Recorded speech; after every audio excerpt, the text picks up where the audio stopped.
The thunder cracked outside the window as Henry Davis knelt on the bathroom floor, his calloused hands scrubbing frantically at the stubborn mildew that had taken up residence in the corners of Mrs. Wellington's shower. At 42, he hadn't imagined his life would involve cleaning strangers' homes, but since losing his construction job 8 months ago, he'd been piecing together whatever work he could find to support himself and his 12-year-old daughter, Emma. "You missed a spot, young man, Mrs. Wellington called from the doorway, her voice quavering but authoritative despite her 93 years. Henry looked up, wiping sweat from his brow with the back of his hand. "Sorry about that, Mrs. Wellington. I'll get it right away." The elderly woman nodded, her silver hair perfectly set despite the early hour.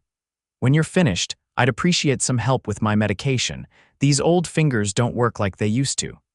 "Of course," Henry replied, forcing a smile as he attacked the mildew with renewed vigor. He hadn't told Mrs. Wellington that her bi-weekly cleaning service had actually dropped her as a client 3 weeks ago, citing her difficult personality and unreasonable demands. Henry had been there delivering groceries when she received the call and had witnessed the flicker of hurt and abandonment in her eyes. On impulse, he'd offered to help with her cleaning needs himself. The money wasn't great, but it supplemented his other odd jobs, and truthfully, he couldn't bear the thought of the proud woman sitting alone in her beautiful but aging home, feeling forsaken. After finishing the bathroom, Henry helped Mrs. Wellington sort her medications into the daily pill organizer and then made her a cup of tea. She was unusually quiet today, her normally sharp eyes clouded with something that looked like worry.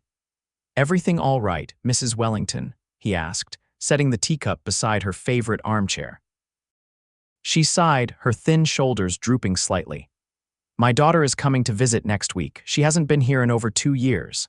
Henry nodded encouragingly. "That's wonderful news, isn't it? Brianna is." "Complicated," Mrs. Wellington replied, stirring her tea thoughtfully. "She's always been driven. Built her own tech company from nothing. Now she's worth millions and too busy to visit her mother." There was no bitterness in her tone, just a wistful resignation. "I'm afraid she'll think I can't manage on my own anymore." She's been suggesting a retirement home for years. Henry felt a twinge of sympathy. "Well, we'll have to make sure everything is perfect for her visit then," he said firmly. "I'll come by extra this week to help get the house in order." Mrs. Wellington looked up at him with genuine gratitude. "You're a good man, Henry Davis. How's that daughter of yours doing?" "Emma's good," he said, his face softening at the thought of his daughter. "Science fair is next week. She's building a model of sustainable urban infrastructure." He chuckled. "She gets her brains from her mother, that's for sure." A shadow passed over his face as he mentioned his late wife. Karen had died 4 years ago from breast cancer, leaving him to raise Emma alone. The grief had dulled over time, but the challenge of being both mother and father to a growing girl remained daunting. As he gathered his cleaning supplies to leave, Mrs. Wellington pressed an extra $20 into his hand. "For Emma's science project," she insisted when he tried to refuse. The next week flew by in a blur as Henry worked tirelessly to prepare Mrs. Wellington's home for her daughter's visit. He mowed the lawn, trimmed the hedges, repaired a leaking faucet, and even touched up some peeling paint on the porch railing. By Friday afternoon, the modest but charming colonial house looked as welcoming as possible. "You've gone above and beyond, Henry," Mrs. Wellington said, genuine emotion cracking her usually composed demeanor. "Brianna arrives tomorrow afternoon. I'm actually rather nervous." Henry smiled reassuringly. "You'll be fine, Mrs. Wellington. Just enjoy having your daughter home." That night, as Henry helped Emma with the final touches on her science project, he found himself thinking about Mrs. Wellington and her estranged daughter. He couldn't imagine ever being so busy that he'd go years without seeing Emma. "Dad, you're not even listening," Emma complained, waving a hand in front of his face. "Sorry, sweetheart," he said, refocusing. "Just thinking about Mrs. Wellington. Her daughter's visiting tomorrow for the first time in years." Emma tilted her head thoughtfully, her dark ponytail swinging. "That's sad. You should invite them over for dinner," Henry laughed. "Her daughter's some big-shot tech millionaire. I doubt she wants to eat spaghetti in our rental." Everyone likes spaghetti, Emma declared with the absolute certainty of a 12-year-old, and yours is the best. Saturday morning brought an unexpected crisis when Mrs. Wellington called in a panic. Henry, I hate to bother you on a weekend, but my refrigerator has stopped working and Brianna will be here in 4 hours. Henry glanced at Emma, who was already in her softball uniform for her game that afternoon. I'll be right over, Mrs. Wellington. Just let me drop Emma at her game first. Bring her along, the elderly woman suggested. I'd love to meet her and I have cookies. 20 minutes later, Henry and Emma stood in Mrs. Wellington's kitchen, examining the silent refrigerator. The compressor's shot, Henry concluded after a thorough inspection. It needs to be replaced. Mrs. Wellington wrung her hands. Oh dear, and all the food for Brianna's visit will spoil. Henry checked his watch. I know a guy who owns an appliance shop. He owes me a favor from when I helped fix his roof last month. Let me make a call. 3 hours, numerous phone calls, and one significant favor later, Henry had managed to procure and install a refurbished refrigerator in Mrs. Wellington's kitchen. Emma had been a tremendous help, transferring food between coolers and the new refrigerator while entertaining Mrs. Wellington with stories about school. They were just finishing up when the sound of tires on gravel announced a car pulling into the driveway. She's early, Mrs. Wellington gasped, smoothing her dress nervously. Henry quickly gathered his tools. We'll head out the back door. Good luck, Mrs. Wellington. Nonsense, the elderly woman said firmly. You saved the day. The least I can do is introduce you to my daughter. Before Henry could protest, the front door opened and a confident voice called out, Mom, are you home, Mrs. Wellington shuffled toward the foyer with surprising speed. Brianna, you're early, dear. Henry and Emma exchanged glances, then followed, hanging back awkwardly as Mrs. Wellington embraced a tall, elegantly dressed woman in the entryway. Brianna Maxwell was not what Henry had expected. In his mind, he'd pictured a cold corporate type with a permanent scowl. Instead, the woman hugging Mrs. Wellington had warm brown eyes and a smile that transformed her striking features. She was probably in her late 30s, with chestnut hair cut in a stylish bob and a simple but obviously expensive navy dress that spoke of refined taste rather than flashy wealth. I caught an earlier flight, Brianna was explaining when she noticed Henry and Emma standing in the hallway. Her eyebrows rose questioningly. Ah, Mrs. Wellington turned. Brianna, this is Henry Davis and his daughter Emma. Henry has been an absolute godsend these past few months. He just saved us from a refrigerator disaster, actually. Brianna's expression shifted to one of polite interest as she extended her hand. It's nice to meet you both. Thank you for helping my mother. Her handshake was firm, her gaze direct and assessing as it met Henry's. He suddenly felt acutely aware of his worn jeans and the stain on his T-shirt from the refrigerator installation. Just doing what anyone would do, he said, feeling uncharacteristically tongue-tied. Mrs. Wellington has been very kind to Emma and me. Emma stepped forward with the social ease that Henry sometimes envied. Your mom's awesome. She helped me with my science project research and makes the best snickerdoodles ever. Brianna looked surprised, then genuinely pleased. Does she now? Mom never mentioned she had such young friends. We should be going, Henry said, checking his watch. Emma has a softball game and you two probably have catching up to do. Oh, but the refrigerator, Mrs. Wellington exclaimed. Brianna, Henry managed to find a replacement and install it in just 3 hours after mine broke down. All the food for your visit would have spoiled otherwise. Brianna looked impressed. That's remarkable service. Please send me the bill for your time and the appliance. Henry shook his head. No bill. The fridge was a favor from a friend and I was happy to help Mrs. Wellington. A crease appeared between Brianna's perfectly shaped eyebrows. I insist on compensating you properly. Really, it's fine, Henry said firmly, uncomfortable with her assumption that his help came with a price tag. An awkward silence fell until Emma piped up. Dad does lots of stuff for people. He's the best at fixing things. Brianna's expression softened as she looked at Emma. Well, we're very grateful. Perhaps you both would join us for dinner tomorrow evening, as a thank you. Henry was about to decline when Mrs. Wellington clasped her hands together. What a wonderful idea. I'll make my pot roast. Actually, Mom, Brianna said gently, I've made reservations at Mason Laurent downtown. I thought we could all go out for a nice dinner. The elderly woman's face fell slightly. Oh, well, that sounds lovely too. Henry noticed the disappointment in Mrs. Wellington's expression and found himself saying, Your mother's pot roast is legendary, Miss Maxwell. Maybe we could do both. Dinner here tomorrow and you could take her out another night. Brianna looked startled, then thoughtful. After a moment, she nodded. You're right. I'd forgotten how much Mom loves to cook when she has company. She smiled at her mother. Pot roast tomorrow it is. The relief and happiness on Mrs. Wellington's face made Henry glad he'd spoken up, even if it meant another encounter with Brianna Maxwell and her penetrating gaze. As they left, Emma whispered, Miss Maxwell is really pretty, Dad. Henry felt a warmth creep up his neck. Hush you, we need to get to your game. The next evening, Henry spent far too long deciding what to wear before settling on his one decent pair of slacks and a blue button-down shirt that Karen had always said brought out his eyes.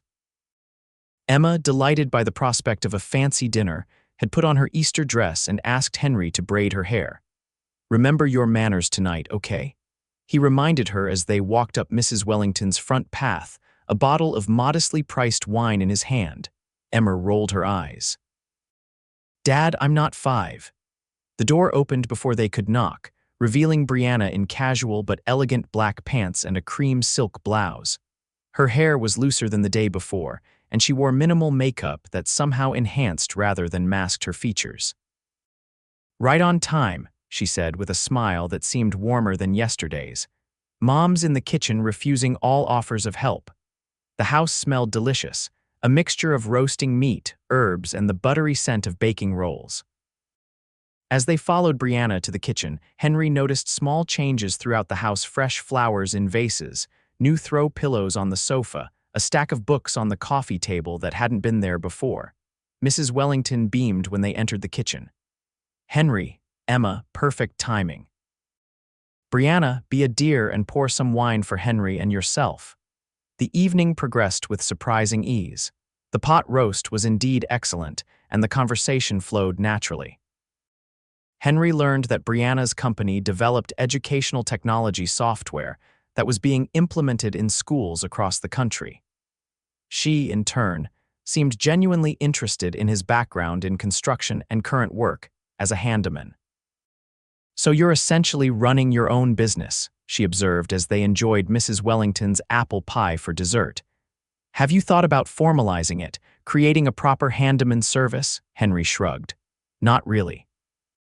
I'm just doing what I need to do to keep a roof over our heads until I can get back into construction full time. The construction industry can be volatile, Brianna noted, but there's always need for reliable home repair services.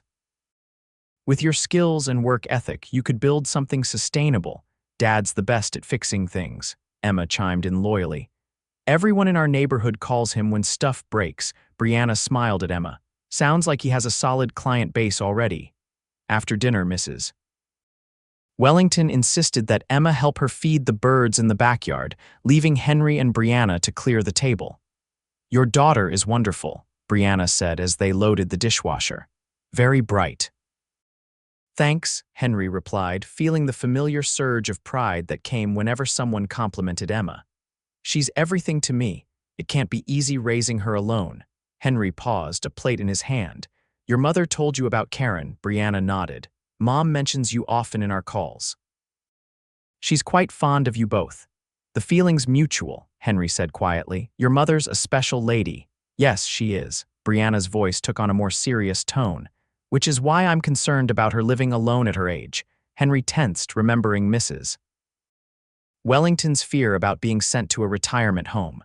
She manages pretty well. I check on her regularly, and she has other people who look in on her too.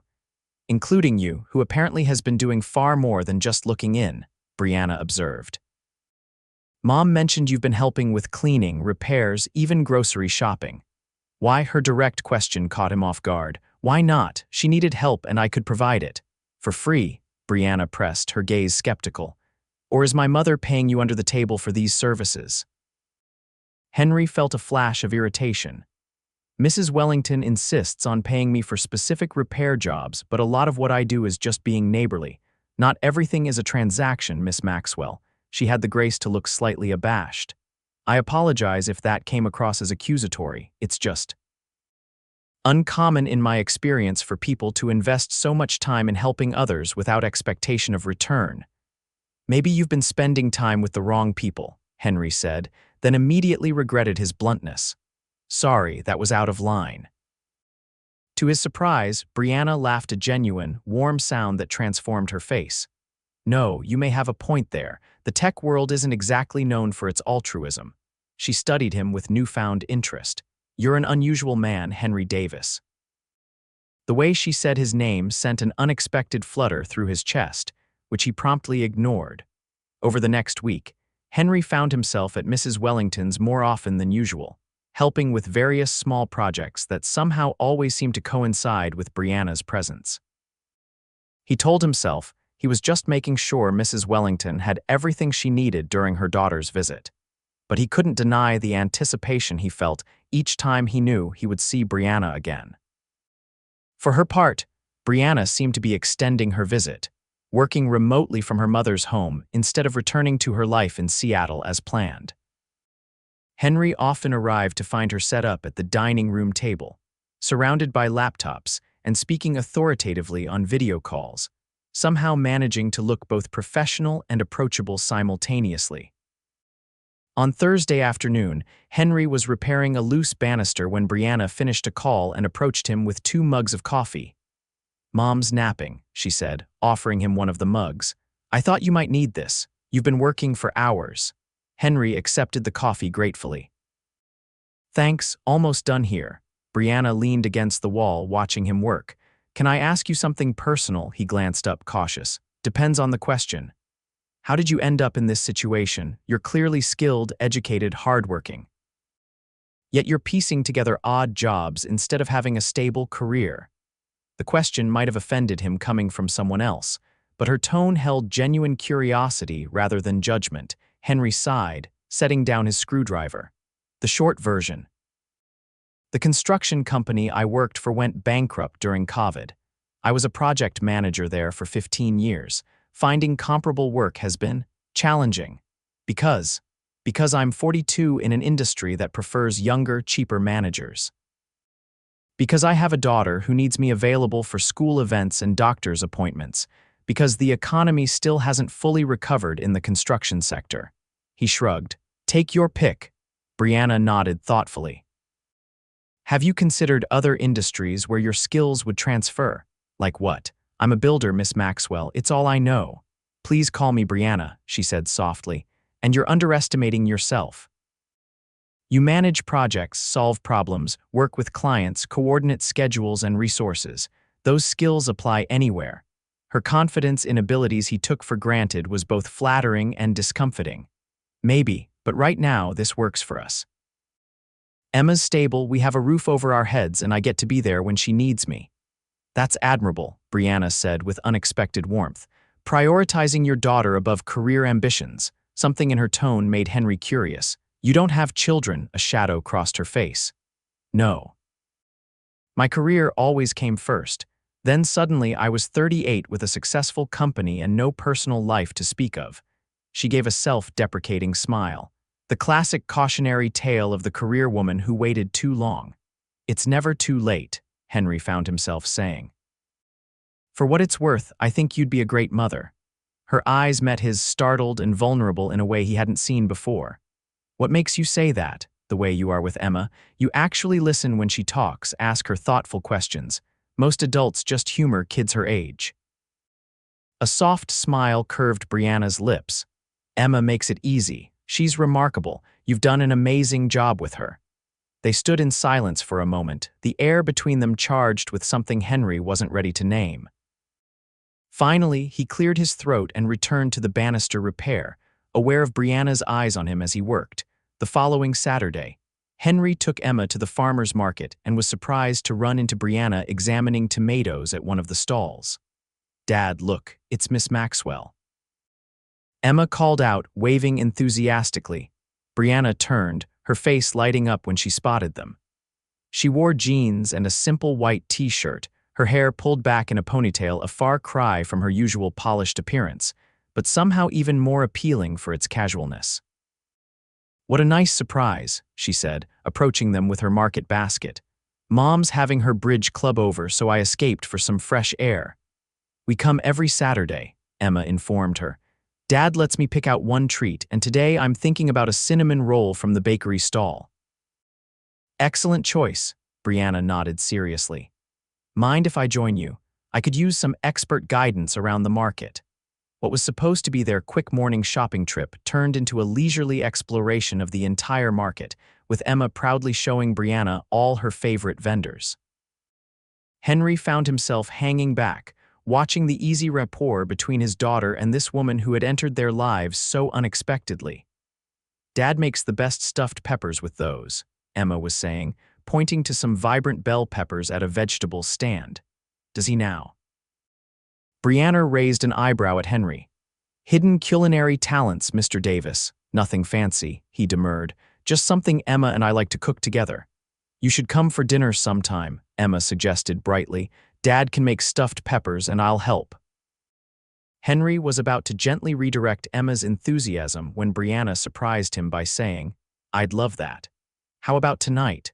Mom mentioned she's going to her friend Gladys's for dinner and cards. I was facing a lonely evening of takeout and work emails." The hopeful expression on her face made refusal impossible. "Sure," Henry heard himself saying. "Nothing fancy, though." Their modest rental house suddenly seemed inadequate as Henry unlocked the front door that evening, letting Brianna in with a bottle of wine she'd insisted on bringing. He'd spent the afternoon cleaning frantically, while Emma set the table with their mismatched dishes and arranged wildflowers from their tiny garden in a mason jar. "Your home is lovely," Brianna said, looking around with genuine interest rather than the polite facade he'd half expected. "It's small, but it works for us," Henry replied, taking her light jacket. "Emma, why don't you show Brianna around while I start dinner?" As he prepared the peppers, Henry could hear Emma's enthusiastic tour and Brianna's engaged responses. When they returned to the kitchen, Emma was in the middle of explaining her science fair project, which Brianna appeared to be following with rapt attention. "So the rainwater collection system feeds into the miniature reservoirs here," Emma was saying, pointing to her model, "and then it can be used for the urban gardens on these rooftops." "That's incredibly thoughtful engineering," Brianna said, examining the model closely. "Have you considered how to filter the water for different uses?" Emma's eyes widened. "I hadn't thought of that. What kind of filtration would work best?" As the two launched into a discussion of water filtration systems, Henry felt a warmth spread through his chest that had nothing to do with the kitchen's heat. Seeing Brianna engage so genuinely with Emma's interests, treating her ideas with respect rather than condescension, stirred something in him that had been dormant for a very long time.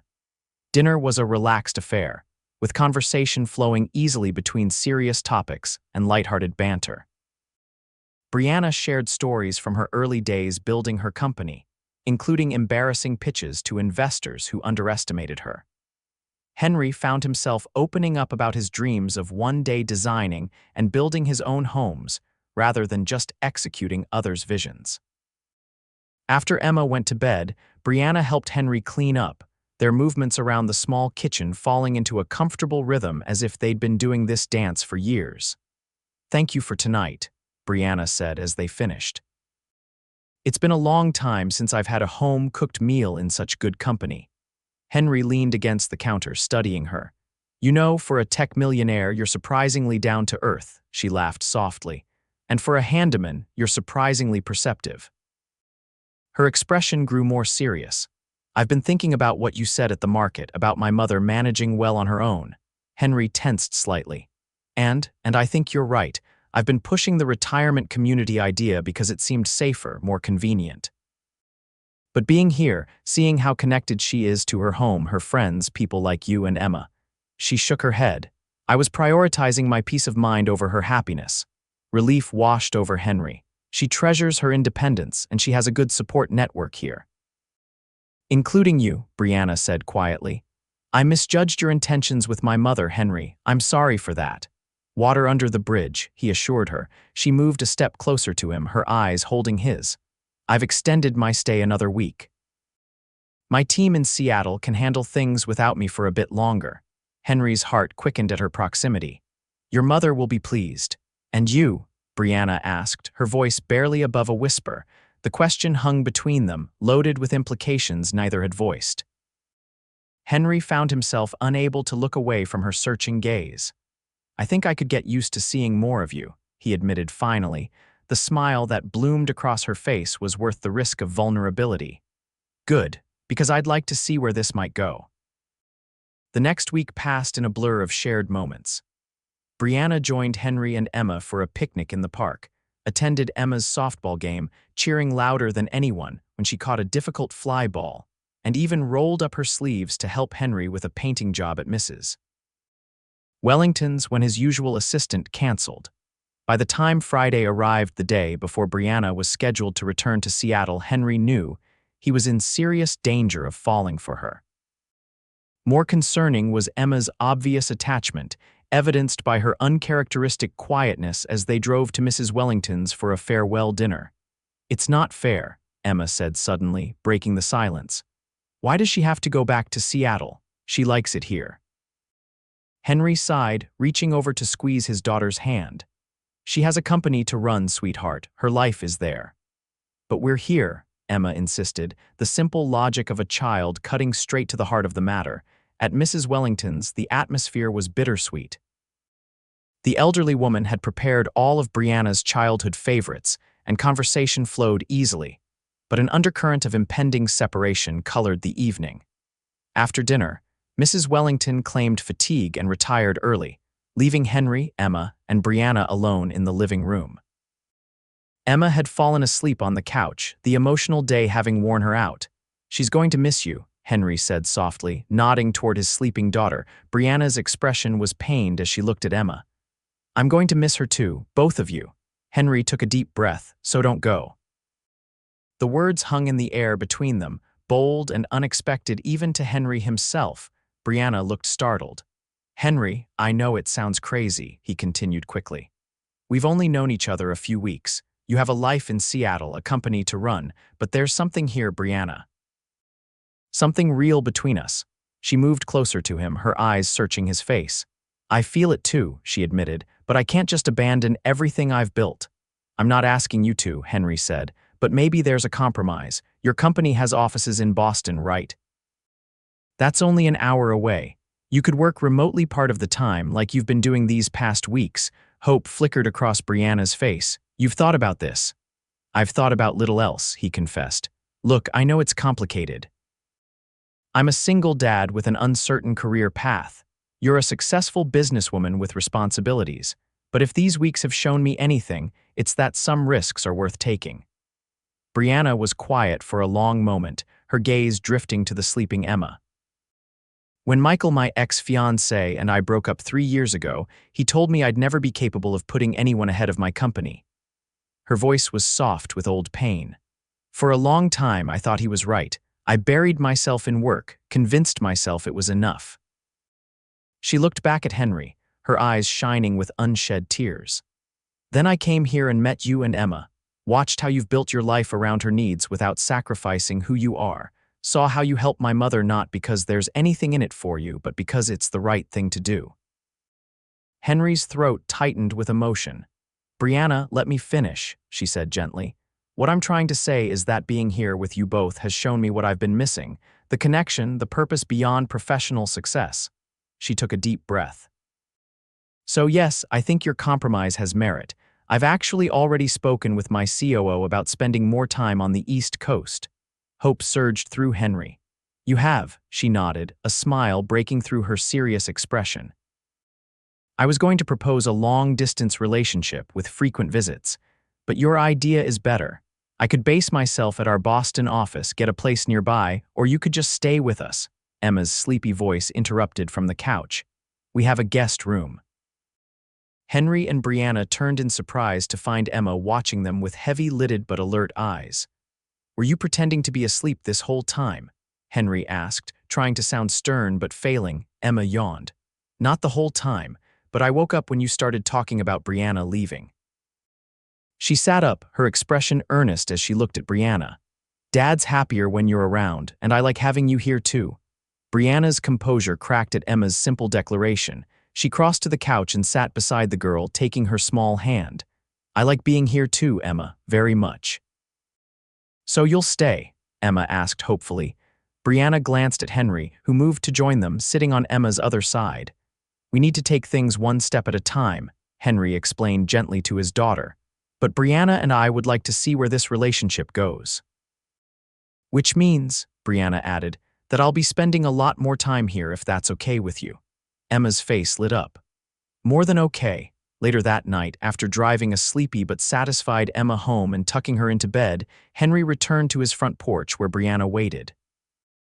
The spring night was cool but pleasant, stars visible despite the suburban lights. She's really something special, Brianna said as Henry sat beside her on the porch swing. She is, he agreed, and she's clearly decided you belong in our lives. Brianna leaned against him slightly, her shoulder warm against his. What about her father? Has he decided that too? Henry turned to face her, reaching up to brush a strand of hair from her cheek. I think I decided that the moment you showed up in your mother's foyer and looked at me like I was a puzzle you couldn't quite figure out. She laughed softly. You were a puzzle. The handsome handyman who helped my mother out of genuine kindness, who raised an amazing daughter on his own, who could fix anything from refrigerators to loose banisters. Handsome, huh? Henry teased, his heart racing as her face tilted up toward his. Very, she confirmed, her eyes dropping to his lips. But that's not why I'm falling for you, Henry Davis, his breath caught at her admission. Why then? Because you remind me of what really matters, because you see me as more than my success or my bank account. Because when I'm with you and Emma, I feel like I've found something I didn't even know I was missing. Henry couldn't find words to express the emotions swelling in his chest. Instead, he leaned forward and kissed her, softly at first, then with growing certainty as her arms wrapped around his neck. When they finally parted, both slightly breathless, Brianna rested her forehead against his. I was supposed to fly out tomorrow, she whispered, and now, she smiled, her eyes reflecting the starlight. Now I think I'll call the airline and change my plans. I have a feeling I'm going to be spending a lot more time on the East Coast. Henry pulled her closer, marveling at how this extraordinary woman had entered his life through a simple act of kindness toward her mother. Mrs. Wellington is going to be insufferably pleased with herself, he murmured against Brianna's hair. Brianna laughed, the sound warm and free in the night air. She's already hinting about grandchildren and wedding plans. Let's not get ahead of ourselves, Henry cautioned, though the thought sent a not unpleasant thrill through him. One step at a time, Brianna agreed, settling comfortably against his side as they gently swung in the peaceful night. But I have a feeling about where those steps might lead us. As they sat together on his modest porch swing, Henry reflected on the strange turns life could take. 8 months ago, he'd been desperate for work, taking any job he could find to support his daughter. Now, through a simple act of kindness toward an elderly woman, he'd found something he hadn't been looking for but desperately needed a second chance at love, and the possibility of a future brighter than he'd dared to imagine. Tomorrow would bring logistics to sort out, plans to make, and undoubtedly challenges to face. But tonight, with Brianna beside him and Emma sleeping peacefully inside, Henry was content to simply exist in this moment of newfound hope and unexpected joy.